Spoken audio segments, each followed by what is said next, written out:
¿Cómo saber que tengo un aneurisma cerebral?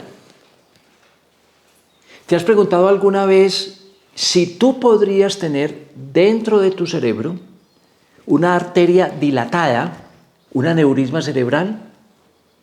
Cuando escuchas oír hablar que otra persona sufrió un aneurisma cerebral y lo llevó a la muerte o quedó con alguna secuela o complicación, ¿te has preguntado si a ti te puede pasar lo mismo? Bueno, vamos a resolver estas inquietudes en este video. Esperamos que te quedes hasta el final. El aneurisma cerebral es una de las posibilidades de aneurismas en todo el cuerpo. ¿Qué es un aneurisma? Es una dilatación de un tubo que se llama arteria. Cuando esa arteria se dilata, hablamos de un aneurisma arterial.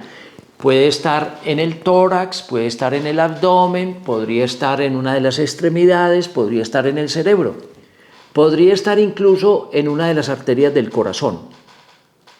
Los aneurismas están donde hay una arteria. Muchos de los aneurismas nacemos con ellos, hacen parte del desarrollo estructural. Es un defecto con el que podríamos estar naciendo. Algunos otros aneurismas podrían provocarse por ciertas circunstancias de la vida, por ciertas enfermedades o por ciertas lesiones. Un aneurisma cerebral, por tanto, es una dilatación de una arteria dentro de nuestro cerebro. Esa dilatación dentro de nuestro cerebro, mientras no produzca síntomas, pasa inadvertido y no podríamos ni siquiera sospecharlo. Una de las clasificaciones de los aneurismas es esa: aneurisma cerebral asintomático, es decir, tenemos una dilatación de la arteria allá en el cerebro, de cualquiera de las arterias, y no produce síntomas. Se dice que la gran mayoría, algunos piensan, alrededor del 60 al 70% de los aneurismas son sin síntomas y nunca se van a romper en el transcurso de la vida y tampoco van a producir ninguna enfermedad, ninguna secuela, ninguna consecuencia. Sin embargo, hay un grupo grande de aneurismas que sí podrían provocar algunas enfermedades, algunos trastornos, algunos riesgos para la vida y también algunas consecuencias. Algunos aneurismas tienen síntomas. El dolor de cabeza es uno de ellos. Y cuando ese dolor de cabeza se vuelve recurrente y a veces es intenso, es muy importante estudiar su causa. Podría corresponder con la presencia de un aneurisma.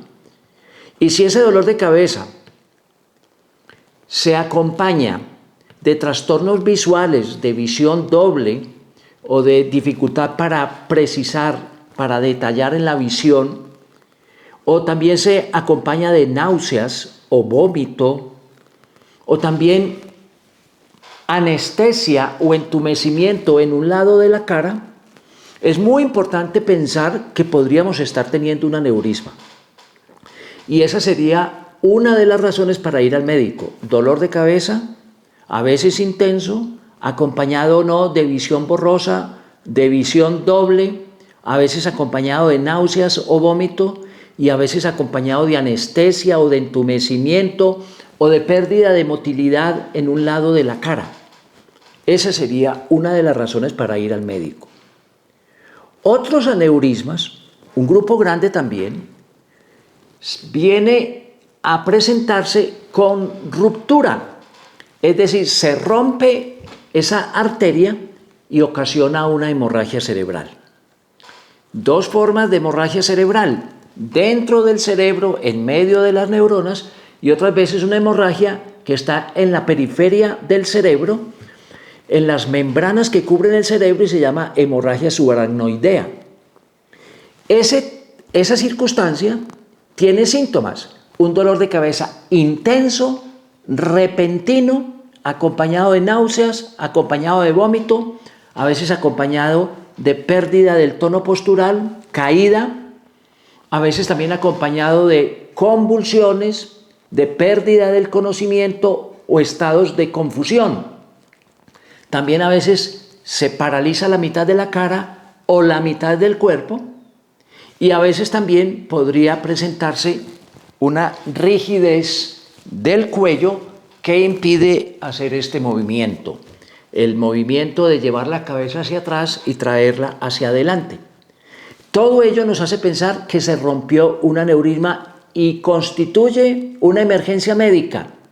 Hay que salir rápido para urgencias para tratar de disminuir esa hemorragia y tratar de salvar la vida. ¿Cuándo consultar entonces ante la sospecha de un aneurisma? Primero, si tenemos dolores de cabeza que no tienen explicaciones y se acompañan de visión borrosa, de trastornos visuales, de náuseas, de vómito, o se ha ido volviendo más intenso y a la vez con otros síntomas, ese es un motivo de consulta. No podemos quedarnos tranquilos. Y no hay duda, si tenemos un dolor de cabeza muy intenso, muy fuerte, que se acompañó de náuseas, de vómito, de caída al suelo, de estados de confusión, de pérdida del conocimiento, de rigidez en el cuello o en la nuca, necesariamente tenemos que salir para un servicio de urgencias. ¿Qué hacemos los médicos? Tratamos de disminuir los niveles de la presión sanguínea para tratar de que disminuya la hemorragia y dé tiempo de actuar y hacer un tratamiento correctivo para la situación. Hay algunos factores de riesgo que debemos tener presentes, porque podemos tener un aneurisma desde nacimiento, no haber experimentado síntomas, pero si existen otros factores de riesgo puede incrementar la posibilidad de ruptura de un aneurisma. El tabaquismo, la adicción al tabaco, al cigarrillo, la adicción al licor, la adicción a sustancias psicoactivas, también el hecho de tener colesterol alto, triglicéridos altos, el hecho de tener la presión arterial alta y no estarla regulando o controlando. Todos ellos se convierten en factores de riesgo para la ruptura de un aneurisma. ¿Cómo saber entonces que yo puedo tener un aneurisma? Consultando. Y definitivamente los médicos allí tendremos que hacer un estudio de imágenes diagnósticas del cerebro. A veces sin inyectar sustancias y otras veces inyectando sustancias para que dibujen las diferentes arterias y poder descubrir dónde hay una dilatación. Con esas imágenes diagnósticas nosotros podemos identificar el sitio preciso de un aneurisma. Si tienes algunos de estos síntomas y si tienes algunos de estos factores de riesgo, fumas, licor, sustancias psicoactivas, colesterol, triglicéridos altos, presión arterial alta y no está controlada, debemos vigilar la probable ruptura de un aneurisma en algún momento determinado. Espero que con esta información te llenes de motivos para cuidar tu salud, te llenes de motivos para conocer bien cómo funciona tu cuerpo, cómo funciona tu organismo, y también tengas presente la posibilidad de un aneurisma si tienes dolor de cabeza, si tienes problemas en la visión, si sufres de presión alta, si tienes altos los triglicéridos o el colesterol, si abusas del cigarrillo, del licor o de sustancias psicoactivas. Todas ellas podrían dar como resultado la ruptura de un aneurisma y colocar a riesgo la vida. Una ruptura de un aneurisma en algunas personas provoca la muerte. Espero que esta información te ayude a cuidarte. Espero que esta información sea difundida, divulgada, para que nos sigamos cuidando. Yo me cuido, yo cuido a los demás, todos nos podemos cuidar unos con otros y todos deberíamos cuidar este planeta Tierra que también está seriamente amenazado. Nos vemos en un nuevo video.